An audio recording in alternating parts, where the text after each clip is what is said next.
أنا أعتقد أن أوروبا الجديدة هي الشرق الأوسط.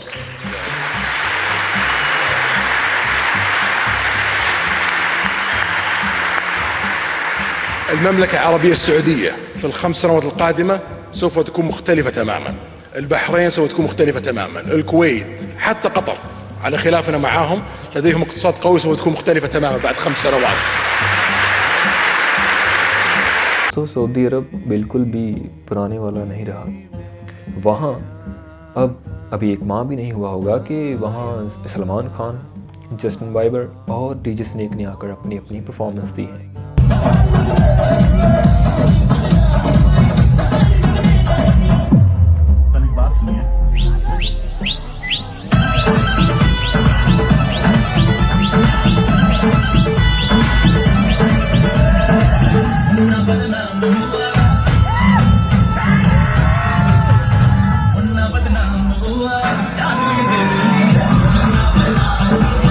اس کے علاوہ وہاں ریڈ کارپٹ ایونٹ بھی منعقد ہوا جہاں گلوبل سیلیبریٹیز نے اپنی شرکت کی۔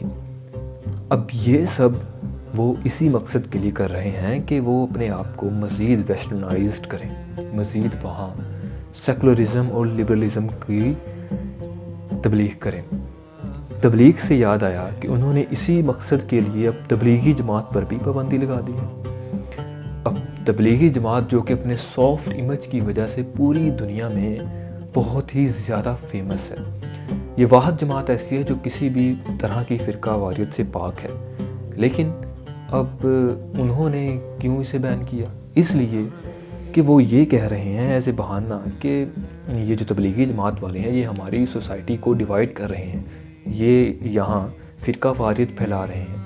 شہزادہ محمد بن سلمان کی جو اسٹیبلشمنٹ ہے انہوں نے تبلیغی جماعت پر یہ الزام لگا کر کہ وہ فرقہ واریت پھیلاتے ہیں ان کو بھی بین کر دیا ہے، تاکہ یہاں جو مذہب ہے اس کی فروغت، اس کی جو تبلیغ وہ کم سے کم ہو اور ہماری انڈسٹری، فلم انڈسٹری زیادہ ہو، تاکہ یہاں ٹورزم بڑھے دبئی کی طرز پر، اور جو ہماری اکانومی ہے وہ اور زیادہ آگے ہو جائے۔ اس کے علاوہ دوستو $2 بلین بہت بڑی رقم ہوتی ہے، $2 بلین وہ انہوں نے جسٹ فلمز کے لیے ہی مختص کر دی ہے کہ اس سے فلمز بنے گی تاکہ ہماری جو انڈسٹری ہے وہ بڑھے۔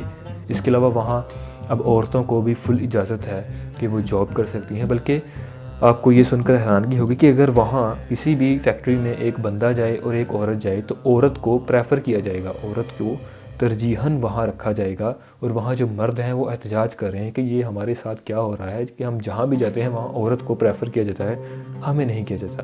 وہ اس لیے کہ شہزادہ محمد بن سلمان جو ہے وہ یہ چاہ رہا ہے کہ جو ہمارا کنٹری ہے وہ دبئی کی طرز پر یا پیرس، نیو یارک، جو ویسٹرن کلچر ہے وہاں کی طرز پر آگے بڑھے۔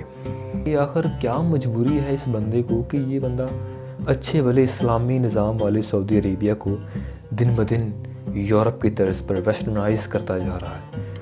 تو آئیے شروع کرتے ہیں. سب سے پہلی وجہ ہے ان کی اکانومی. جی ہاں دوستو اب جو دنیا ہے وہ آئل سے نکل کر الیکٹریسٹی کی طرف گامزن ہے. وہ آئل سینٹرک کارز سے نکل کر الیکٹرانک کارز کی طرف گامزن ہے، جو کہ ای وہیکلز ہیں، مطلب جو کہ بیٹریز پر چلیں گی. اور جب کارز بیٹریز پر چلیں گی تو ظاہر سی بات ہے آئل کی ڈیمانڈ زیرو ہو جائے گی، اور جو ملک آئل پروڈیوس کرتے ہیں ان کی ڈیمانڈ بھی زیرو ہو جائے گی، ان کی اکانومی بھی نیچے ہی آ جائے گی. بالکل ایسے ہی جو ہمارا سعودی عربیہ ہے وہ بھی آئل بیسڈ اکانومی ہے. وہاں کی 80 to 90% مطلب کہ ساری اکانومی جو ہے وہ آئل پر بیس کرتی ہے.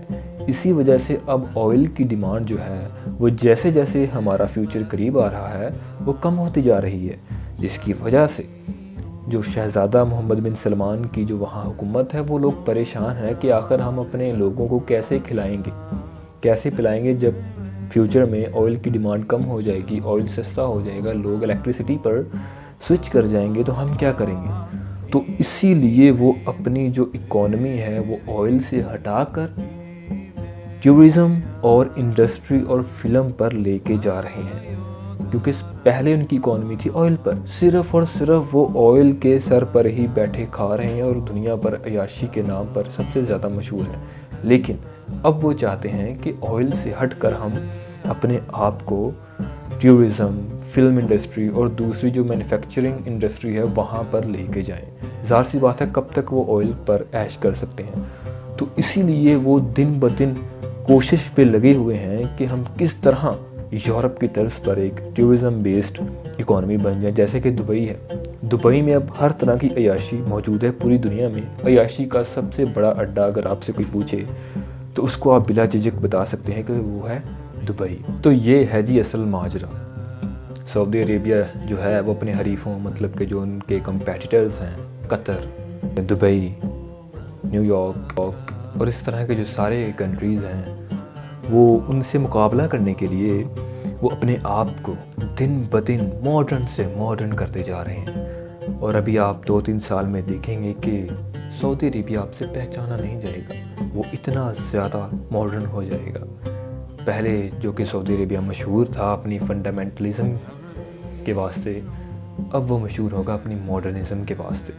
جیسے دبئی مشہور ہے، دبئی میں دنیا بھر سے ٹورسٹ آتے ہیں. اسی طرح جو سعودی عربیہ ہے وہاں بھی ان کا یہی ارادہ ہے کہ وہ بھی ایک ٹورزم سینٹرک اکانومی بنائی جائے.